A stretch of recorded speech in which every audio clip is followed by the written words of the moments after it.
در این روزی جمعه مبارک به همه شما بینندگان بینیت گرامی درود میفرستم. برایتان تنیسیت و خاطر شاد را تمنا دارم. ساعت با وقتی پراگاده با وقتی مسکو 12 و دوشنبه باشه 14 است. در ساعتی که همه روزه من شعله گلخوجه برایتان خبرهای تازه تاجیکستان و جهان را تقدیم میکنم.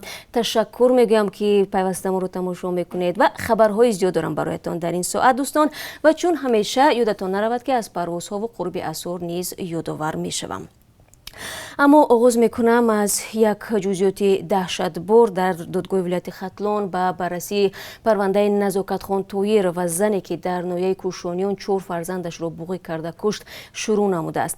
خبرگزاری آزیا پلوس جزئیات دهشتبار این حادثه را نشر نمود. به قول منبع گمانبر روز 9 سپتامبر با مقصد از بین بردن فرزندانش با بهانه بازی پنهان شود اول پسر کلانی و سپس 2 فرزند دیگرش را به حجره دعوت کرده با یک بیرحمی گوش نشونید آنها را میکشد.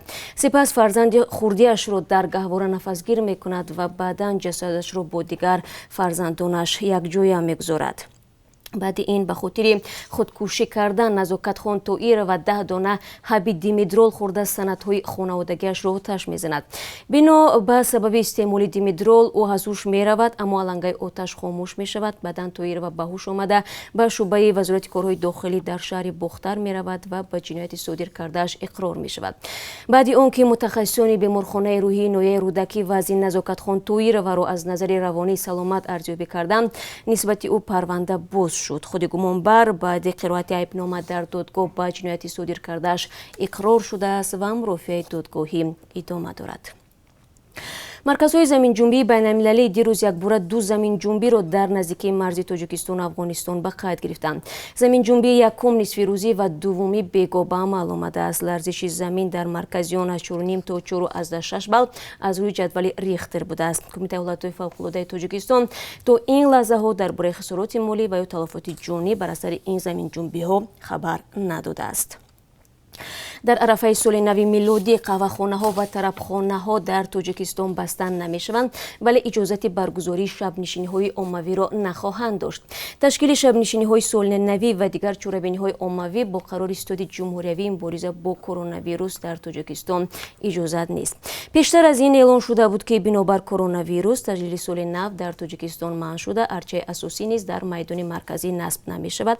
سالهای اخیر در خیابان اساسی ارچه تا 25 متر را هم میگذاشتند. گفته می شود با نزدیک آمدن سال نو با جزئیات دیگری قرار استاد مبارزه با کرونا ویروس معلوم و نشر کرده خواهد شد. در آزمایشگاه‌های لاهور، سامبولی و هر میدان مشق‌های مشترک پایگاه نظامی 201 روسیه و جزء تام‌های قوه‌های مسلح تاجیکستان به پایان رسید. این تمرین‌ها با نظرداشت ناآرامی در روسیه مرکزی برگزار شد.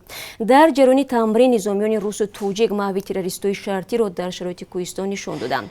زد و خورد پس از رخنه شدن مرز دولتی از جانب تروریستان آغاز یافت. در این مشق‌ها که از 20 نوامبر شروع شد از جانب روسیه بیش از 3000 نظامی و 550 عدد تکنیکای زیر پوش به مثل BMP، BTR و سیستم های ارتلری گراد و اوراگان استفاده گردید. برای مهاجرانی که میخواهند در روسیه کار و زندگی کنند قاعده های نوی سپردن امتحان های دانستن زبان روسی، تاریخ و قانونگذاری روسیه مقرر کرده می شود. در این باره دومای دولتی قانون را قبول کرده باید از جانب شورای فدراسیون و پرزیدنت دستگیری شود. طبق لایحه قانون درجه مشکلی امتحان از هدف سفر شهروندان خارجی بر روسیه وابسته خواهد بود که آیا برای کار موقتی آمده است یا زندگی دائمی. همچنین مهلت شهادتنامه و یا سرتیفیکاتی که به مهاجران می شود نیز به مقصد حضور آنها در روسیه مربوط خواهد بود. به مهاجرانی که حق موقتی زیست دارند و با پتنت فعالیت میکنند شهادتنامه برای 3 سال داده می شود. شهادتنامه به مهلت برای آنهای پیش بینی می‌گردد که وینژه می‌گیرند. قانونی نو بعد نیم سال از نشر رسمیش عملی خواهد شد. باید گفت سپردن امتحان زبان روسی و تاریخ و فرهنگ روسیه از سال 2015 برای مهاجران طلبکار کار در این کشور حتمی شده بود. چون این طلبات برای بیشتر مهاجران مشکلات پیش آورده بود. آنها میگفتند سوالنامه‌ها برایشان خیلی دشوار است. агентии назорати бемориҳои иттиҳоди аврупо ва созмони ҷаҳонии тандурустӣ даъват карданд ки озмоиши HIV бештар шавад, зеро мардуми зиёде ба вижа дар минтақаи Аврупои шарқӣ, Русия ва Осиёи марказӣ аз гирифторӣ ба ин вирус дер огаҳ мешаванд. Ин вазъият боис ба он мешавад ки мардуми гирифтор сари вақт ба давову дармон барои ҳифзи ҳаёташон дастрасӣ пайдо намекунанд. вируси HIV сарчашмаи бемории СПИД аст. дар як гузорише ки созмонҳои ёдшуда рӯзи 26 ноябр нашр карданд, таъкид шудааст ки соли 2019 дар минтақаи Аврупо 136 000 ҳодисаи гирифторӣ ба вируси HIV ташхис шудааст, ки 80% он ба Аврупои шарқӣ, Русия ва кишварҳои Осиёи марказӣ рост меояд. вазорати корҳои дохилии Тоҷикистон мегӯяд як сокини 29 солаи шаҳри Ҳисор бо гумони роҳзанӣ дастгир шудааст. Боздоштшуда ба он муттаҳам мешавад ки шабона дар душанбе ба занон ҳамла ва онҳоро ғорат мекардааст. ба қавли манбаъ, гумонбар рӯзи 13 ноябр бо олоти оҳанин ба як зани 21 сола дарафтода телефони мобилиашро ки 1500 сомонӣ нарх доштааст тасарруф мекунад. ҳоло ҷабрдида бо ҷароҳати вазнини ҷисмонӣ дар бемористон аст. ҳамчунин дар як ҳолати дигар ин мард дар маҳаллаи Зарафшон бо оҳан ба сари зане зада телефону пулҳояшро мегирад. вазорат мегӯяд боздоштшуда қаблан доғи судӣ доштааст ва ҳоло дар нисбати ӯ парвандаи ҷиноятӣ оғоз гардида тафтишот дар ин замина идома дорад. дӯстони азиз, ҳоло дар бораи парвозҳои чартерӣ аз Русия ба Тоҷикистон ки барои 2 рӯзи оянда пешбинӣ шуданд бароятон маълумот медиҳам.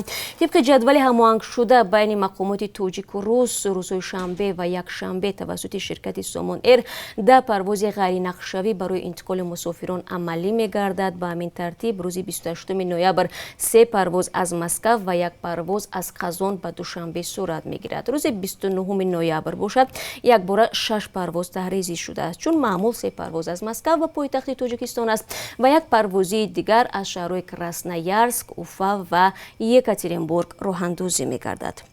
ёдовар мешавам рӯзи 30 ноябр ҷадвали парвозҳои чартерӣ ба охир мерасад ва ҳанӯз эълон нашудааст ки парвозҳои чартерӣ идома мекунанд дар моҳи оянда, яъне дар моҳи декабр ва ё парвозҳои доимӣ барқарор мешаванд. дар ҳар сурат, бинандагони азиз, вақте ки маълум шуд, мо ҳатман талош мекунем якум шуда барои шумо хабар бидиҳем. барои ҳамин пайваста суҳбатҳои моро тамошо кунед. мавзӯи парвозҳо ва ҳамчунин марз дар авлавият қарор дорад ва мо ин хабарҳоро доим пайгирӣ мекунем.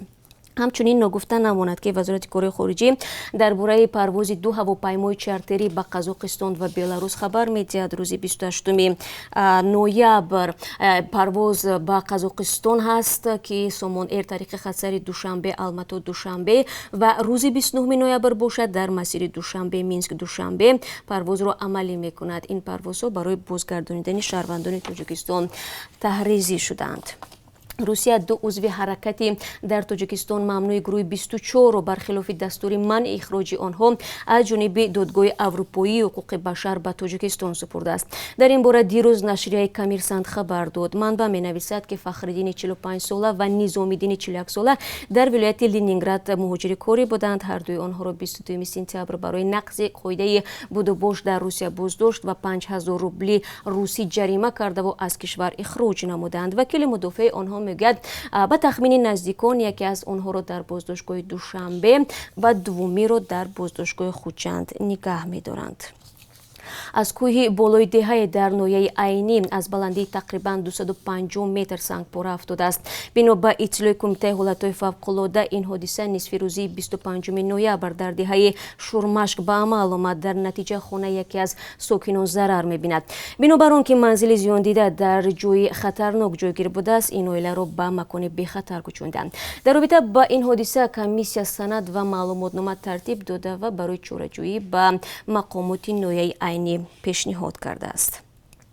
Ӯзбекистон бо як ширкат аз кишвари Малта созише барои парвариши ҳашиш дар ин кишвари Осиёи марказиро ба имзо расонд.